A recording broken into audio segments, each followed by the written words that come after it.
Hello, everybody. Dave Clark from InspectCheck.net. Today, I had a request to talk about surge protectors, and not just the little ones that you plug your computer or devices into, but ones that actually are whole house surge protectors. So let's, first of all, and I think they're great. I know that just about every new build that we look at has them. Many municipalities now, it's code. I think it's a good idea to do that. So let's take a look at we'll look at a modern one, and then we'll look at an older one. How's that? And here is the modern one. And yeah, I was doing a training earlier, and unfortunately, this guy is not protected. But anyway, so very simple, and you're going to see that a couple of things. First of all, what does a surge do, a surge protector? It helps with if there's a lightning strike, maybe a down power line, a surge in the main electric service, from the utility company, blackout, and then it's reinstated the power. Again, like I said, lightning strike. Large appliances in the house itself can cause that cycling on and off. They can cause that surge to happen. So anything like that, anything with a voltage strike or anything could cause a surge, and it could cause damage, especially to sensitive appliances. We always have our computers and things plugged in. So like I said, most new builds have these installed like this. I'll show you older ones or retrofit ones that are still fine, but these are what you normally see. So what is it? It's a double pole, right? There's no handle on it. Obviously, you can't really turn it on and off, and it's grabbing both sides. So it's grabbing this side and this side. So 240 volt, 120 on each side. And we have the HOTS here, obviously making that connection to that Z bar, right? And then we have the neutral, and this one's going to be, there's nothing here, but this neutral goes to the neutral, and in a main service panel, we know that the neutral bus or lug and the ground lug or bus are bonded. So that's going to drive it right to ground. And so what it basically does is if it senses a surge in the power source, it'll send it or block it and send that current right to ground, protecting the box. So it's a good thing to have.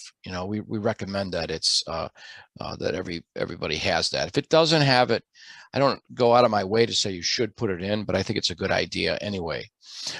Couple of things to note. This one makes it nice and easy for us as home inspectors because the green light is on, and that tells us that it's protected. No light, replace. Again, you don't need to be a home inspector to figure that out. The other thing is, where do they want this? Most manufacturers want this as close to the main service disconnect or main power as possible, okay? Close to the power line. So you'll see in this case, it's cut off, but our main lugs are up here.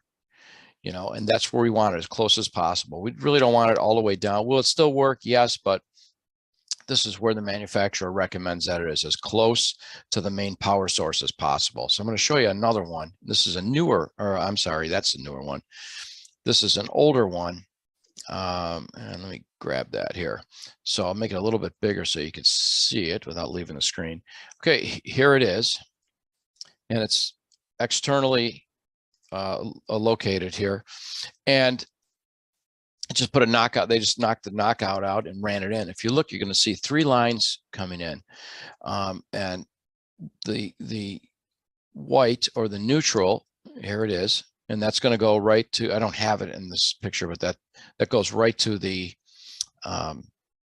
neutral lug and or ground, because this is a main service. Again, here's our main power coming in here. So there's a main service disconnect somewhere else. And this technically is a sub panel, right? But if we look, you're going to see, and I'll do it in, let me do it in this bright color here. Here they are. Here are the 2 lines coming up. And this goes in here, and this goes, now it has to go into a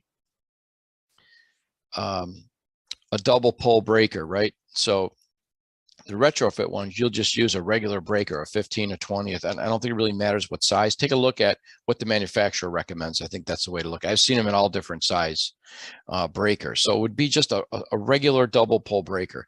The issue I have, and I'm going to undo this, with this particular one is this one's fine, but somehow or another they've they multiple tapped it here. I don't like that. That's the first problem I see with this.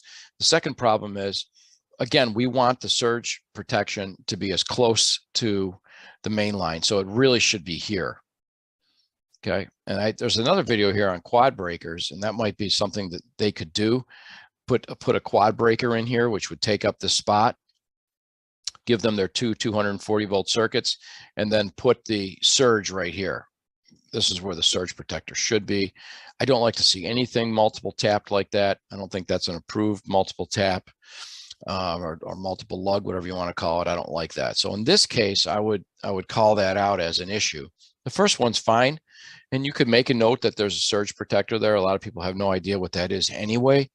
But it's, again, a home inspection is a learning experience, and that would be something to explain to them. But in this case, again, don't like the double tap. Don't like that it's not first in line. Not a big deal, right? At least they have something. But simply, how would we report that? And that's going to be real easy. So we're going to come here to our report. I'm going to go to our electric system. And I'll probably go right to service panels, or we can go to wiring, wherever you like it. And the main service is in the basement. We can mark that complete. Or actually, in this case, I think it was outside, because that's really a sub panel. And this is a sub panel location. That would be the basement, right? Sub panel, there's circuit breakers. And I would say in this case, let's say the whole panel is fine, right? So a lot of times we just put down what's wrong. So I would put, most areas. So we're just going to assume that I didn't inspect it with you. I mean, maybe there's something there, but I'm just using this scenario, most areas. And then I would write see below. Okay. And we're going to come down here, and below is here. So I would go right here, unsatisfactory connections, improper wiring, recommend these areas are evaluated, recommend to updating to a common trip. This was one we were working on. So let me go right here. This is what it actually is going to say. Recommend these areas be evaluated and repaired by a licensed electrician. And I would put surge protector wiring.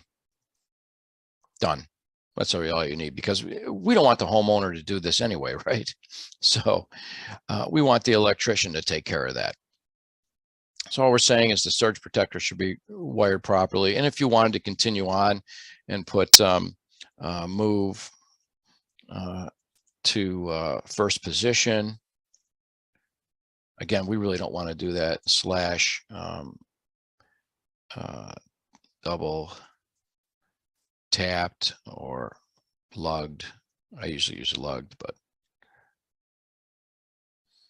okay, and that's it. That's all you would need to write. Very simple. So a surge protector, a whole house surge protector, protects everything in the house from, like we said, a surge would be caused by anything, appliances, cycling, a lightning strike, power going on and off, down power lines, all those things. And that's what it's there for. So if it's there, it's great. It's I don't consider it a defect if one is not in. You might, and you might recommend to all your clients that a surge protector is installed. I think that's fine. There's absolutely nothing wrong with that. I would say that in houses older than maybe 5 or 8 years old, it's hit and miss. But I would say that the newer homes all have them.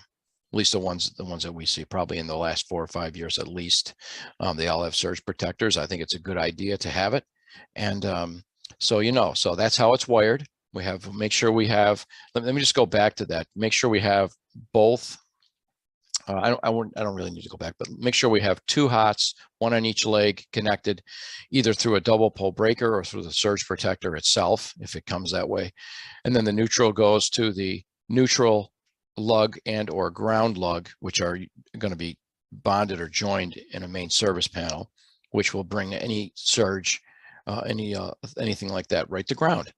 So very simple to install, very simple for us to inspect, but it's very important, and something that I strongly recommend for all my clients, especially in newer houses, and if they update their service, for sure. So thanks for watching. Please hit the subscribe button. And this was done by a request from somebody. So anytime you have requests or something like that you'd like me to go over, I've got thousands of pictures and videos over the years, and I probably have that scenario. If not, we could find one. I'd be happy to do that. So hit the subscribe button. You'll be the first one to get the videos that come out. Also, you can go to homeinspectortrainingonline.com, and there's more links there and white papers and links to some of these videos too. And see you next time.